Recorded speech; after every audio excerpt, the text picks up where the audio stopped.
আসসালামু আলাইকুম এভরিওয়ান। আমার রান্নাঘরে আপনাদের সবাইকে ওয়েলকাম জানাই। তো আজকে আপনাদের জন্য আরেকটা মাছের রেসিপি নিয়ে এসেছি। তো আজকে নিয়ে এসেছি খোকা ইলিশের পেঁয়াজ চচ্চড়ি। তো একবারও হলে বানিয়ে খেয়ে দেখবেন। তো চলুন আপনাদের রান্নাটা আমি দেখিয়ে দিই। তো তার জন্য এখানে আমি 5টা খোকা ইলিশ নিয়েছি। তো এটা আমি আমাদের পরিমাণ মতো নিয়েছি, আপনাদের মতো কম বেশি করে নিতে পারেন। তো তার জন্য এখানে মাছটা আমি ধুয়ে পরিষ্কার করে কেটে নিয়েছি। তো এখন এর মধ্যে আমি কিছু শুকনো মশলা দিয়ে দেবো। তো পরিমাণ মতো হলুদ গুঁড়ো, পরিমাণ মতো লঙ্কা গুঁড়ো, অল্প পরিমাণে লবণ দিয়ে আমি মাছটাকে ভালো মতো মেখে নেবো হাত দিয়ে।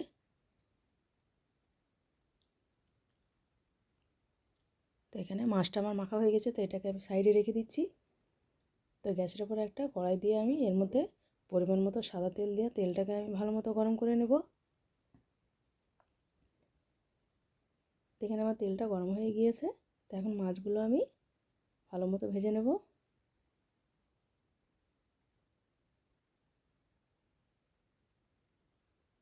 তো মাছটা আমার এক সাইড হয়ে গেছে, তো আমি উল্টিয়ে আর এক সাইড ভেজে নিয়ে আমি মাছটাকে তুলে নেব একটা পাত্রে।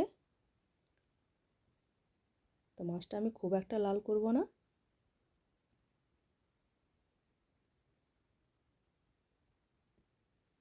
তো এখানে মাছগুলো আমার সব ভাজা হয়ে গিয়েছে। তো এখন আমি এটাকে উঠিয়ে রেখে দিচ্ছি সাইডে। তো এর জন্য আমি একটা মশলা রেডি করে নেব। তো এখানে 1 চামচ গোটা ধনে, 1 চামচ গোটা জিরে, কিছুটা রসুন আর কয়েকটা গোলমরিচ নিয়ে পেস্ট করে রেখে দেবো।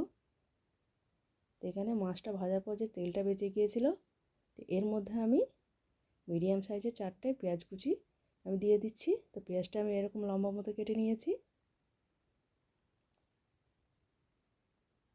তো এখন কিছুটা আমি কাঁচা লঙ্কা দিয়ে দেবো। আর যে পেস্টটা আমি রেডি করেছিলাম সেটা আমি 1 চামচ দিয়ে দিচ্ছি। তো এখানে আমি পরিমাণ মতো লবণ দিয়ে দেবো, পরিমাণ মতো হলুদ গুঁড়ো, পরিমাণ মতো লঙ্কা গুঁড়ো আর অল্প পরিমাণে সরিষার তেল।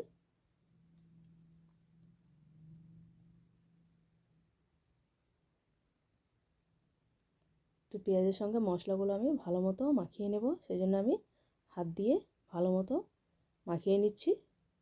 তো এখানে আমার মাখানো হয়ে গিয়েছে। তো এখন এর মধ্যে আমি পরিমাণ মতো জল দিয়ে দিচ্ছি।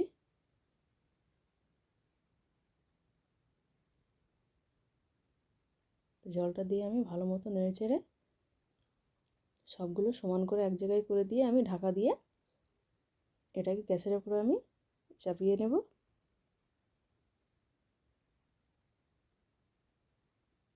তো এখন আমি এটাকে ভালো মতো ফুটিয়ে নিচ্ছি।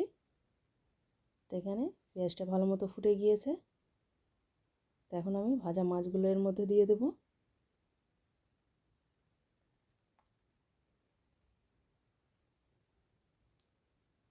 তো সবগুলো দিয়ে আমি এটাকে ঢাকা দিয়ে রেখে দেবো।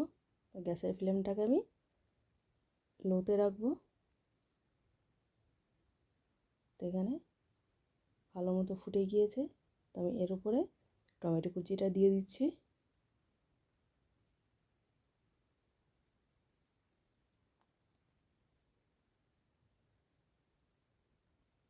তো টমেটোগুলো আমি চারিদিকে সমান মতো ছড়িয়ে নেব।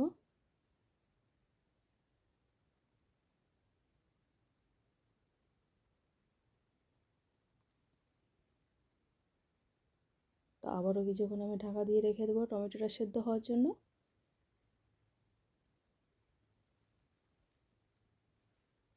তো এখানে আমার টমেটোটা সেদ্ধ হয়ে গিয়েছে এবং জলটা অনেকটা শুকিয়ে গিয়েছে। তো এখন আমি এর মধ্যে ধনেপাতা কুচিটা দিয়ে দিচ্ছি।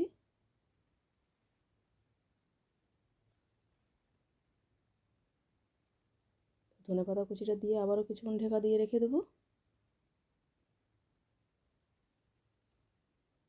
তো আমার রান্না যদি আপনাদের ভালো লেগে থাকে তো লাইক, কমেন্ট, শেয়ার এবং সাবস্ক্রাইব করে দেবেন। তো এখানে ভালো মতো উপরে তেল দাঁড়িয়ে গিয়েছে আর জলটাও আমার শুকিয়ে গিয়েছে। তো আপনাদের আমি দেখিয়ে দিচ্ছি। তো এটাকে আমি ঢাকা দিয়ে রেখে গ্যাসের ফ্লেমটাকে আমি বন্ধ করে দেবো। তো এখানে মাছটা রান্না কমপ্লিট হয়ে গিয়েছে। তো এটা এখন আমি একটা প্লেটে উঠিয়ে নিয়ে আপনাদের দেখিয়ে দিচ্ছি।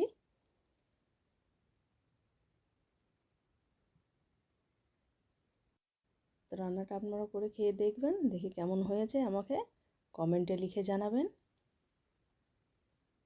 যে মাছের রেসিপিটা আপনাদের কেমন লেগেছে।